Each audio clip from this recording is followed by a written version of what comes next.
India's first freedom fighter यानी Abbakka. British राज से पहले, ईस्ट इंडिया कंपनी से पहले एक और सल्तनत हिंदुस्तान के खजानों के लिए आई थी। वो थे पोर्चुगीज, और उनका मानना था कि समुंदर उनकी जागीर है। लेकिन हिंदुस्तान के दक्षिण पश्चिमी तट पर उन्हें मिला एक साया, एक भूत जो 40 सालों तक उनके इरादों पर मंडराता रहा। लोग उसे कहते थे पायरेट, शैतान। हम उसे कहते हैं इंडिया की पहली फ्रीडम फाइटर।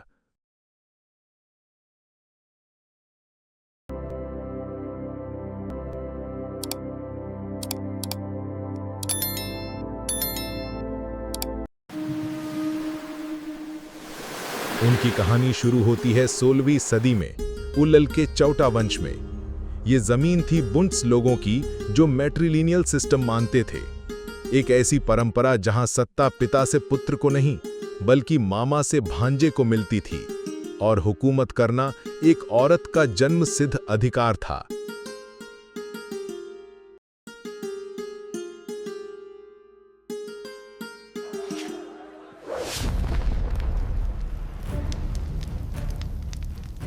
मामा, क्यों? उन्होंने ऐसा क्या किया? उन्होंने करतास खरीदने से मना कर दिया। एक परमिट जो पुर्तगीज हमसे अपने ही समुद्र में चलने के लिए वसूलते हैं। ये व्यापार में ही है बेटी, ये जुल्म है। देखो अब्बक्का, समुद्र का कोई मालिक नहीं होता। वो किसी राजा के आगे नहीं झुकता। वो आजाद है और ताकतवर है। तुम्हें समुद्र जैसा बनना होगा। उनके मामा ने उन्हें एक नाजुक शहजादी नहीं बल्कि एक रक्षक बनाया।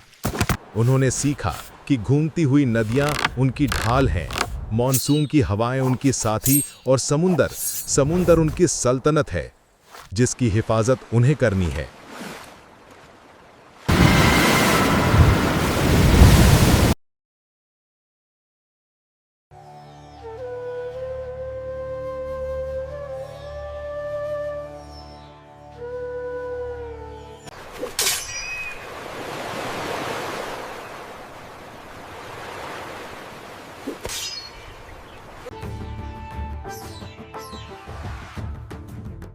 अब तो पुर्तगीज और भी हिम्मत वाले होते जा रहे हैं।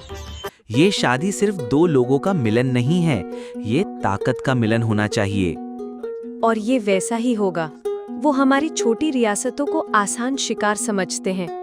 हम उन्हें दिखा देंगे कि एक नागिन के जहर भी शेर के जबड़े जितना ही खतरनाक होता है। एक साथ आखिरी दम तक। ये समुद्र पुर्तगाल के राजा का है और उल्लाल इस पर टैक्स देगा। अपने राजा से कह दो, उल्लाल को किसी तरह की सुरक्षा की जरूरत नहीं है। निकल जाओ मेरे दरबार से। तीर कमान से निकल चुका था। अब्बक्का जानती थीं कि इस बगावत का जवाब आग और फौलाद से मिलेगा। ये पागलपन है। हम उनका आमने सामने मुकाबला नहीं कर सकते।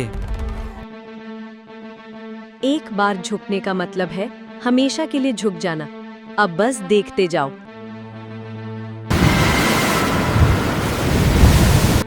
उन्होंने खुले समुद्र में लड़ाई नहीं की। उन्होंने उन्हें अपने जाल में खींच लिया। संकरी नदी में उनके विशाल जहाज घूम नहीं पाते थे, और अब्बक्का की छोटी और तेज अग्नि नावों ने उस नदी को मौत के गलियारे में बदल दिया। और उनके लोगों के लिए ये एक दुआ थी। अब्बक्का का नाम अब कोई मामूली मसला नहीं था। गोवा में पोर्चुगीज हुकूमत के सबसे बड़े दरबारों में ये एक गाली बन चुका था। एक औरत, एक तटीय रानी ने हमारी पोर्टुगल की शिप्स को तबाह कर दिया। मुझे एक ऐसा जनरल भेजो जो मुझे उसका सर लाके दे सके। मैं उल्लाल को मैप से तबाह देखना चाहता हूँ। सल्तनत ने पूरी ताकत से पलटवार किया। 1555 में उन्होंने एक पूरा जहाजी बेड़ा सिर्फ एक मिशन पर भेजा, उल्लल को जलाकर राख कर दो। तुम तबाही को न्योता दे रही हो, हमें सुलह करनी चाहिए। तुम्हारा गुरूर हम सबकी मौत का कारण बनेगा। और तुम्हारा डर हमारी गुलामी बनेगा। अगर तुम लड़ नहीं सकते तो मेरे रास्ते से हट जाओ।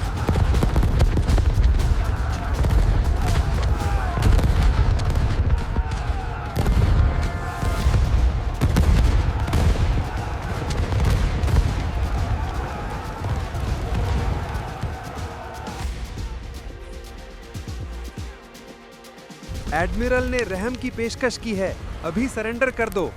कह दो तुम्हारे एडमिरल से, उसे उसका जवाब रात को मिल जाएगा।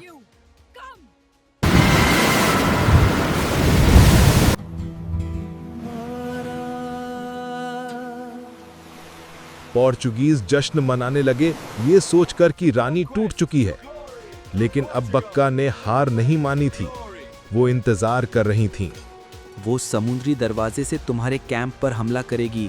उसे कुचल दो और उल्लाल तुम्हारा और मैं उसका एकमात्र शासक बनूंगा। वो अपने पति की कमजोरी जानती थीं। वो जानती थीं कि वो धोखा देगा। उन्होंने लक्ष्मप्पा के दिए हुए झूठे रास्ते पर नहीं, बल्कि सीधा एडमिरल के जहाज पर हमला किया।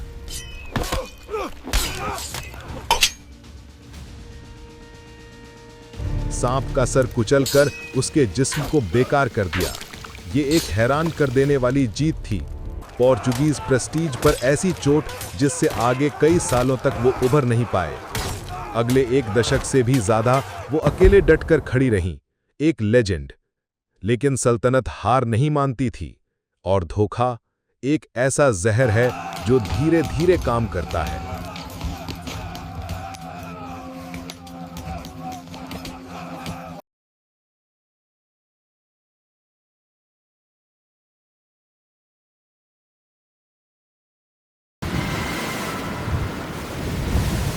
पुर्तगीज ने दूत भेजे हैं। वो सुलह करना चाहते हैं, लेकिन किले में नहीं। ये एक खतरा है, पर इससे शांति मिल सकती है। मैं तुम्हारे साथ चलूंगा, तुम्हारी हिफाजत के लिए।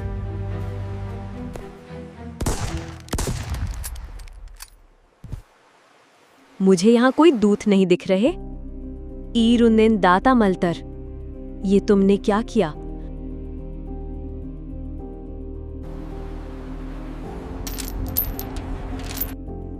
तुम्हारा प्रतिशोध अब खत्म हुआ पायरेट क्वीन। तुम्हारा साम्राज्य अब गिर चुका है। तुम अब जेल में मरोगी और कोई तुम्हारा नाम तक याद नहीं रखेगा। तुम मुझे मार सकते हो, लेकिन आग जल चुकी है और ये आने वाली पीढ़ियों को तुम्हारी गुलामी में नहीं, बल्कि आजादी से जीने और अपनी आजादी के लिए लड़ने की प्रेरणा देगी। सल्तनतें बनती हैं और मिट जाती हैं। उनके नाम इतिहास की बड़ी बड़ी किताबों में लिखे जाते हैं, लेकिन कभी कभी सबसे ताकतवर कहानियां वो साए होते हैं, बगावत की वो सरगोशियां जो खामोश होने से इनकार कर देती हैं। रानी अब्बक्का चौटा एक ऐसी रानी थीं जिन्होंने जमीन के एक टुकड़े के लिए लड़ाई लड़ी, लेकिन ऐसा करके उन्होंने एक सोच की हिफाजत की कि किसी झंडे, किसी राजा या किसी सल्तनत का समुंदर पर कोई हक नहीं है, और ना ही उसके किनारे रहने वाले लोगों की आत्मा पर। दुनिया भले ही उनका नाम भूल गई हो, लेकिन यहाँ इस तट पर वो आज भी समुंदर की लहर हैं। ऐसी ही और अनेकों रोचक शॉर्ट डॉक्यूमेंट्रीज के लिए लाइक और सब्सक्राइब करें। Thank you for watching. फिर मिलते हैं एक और नई अनकही कहानी के साथ।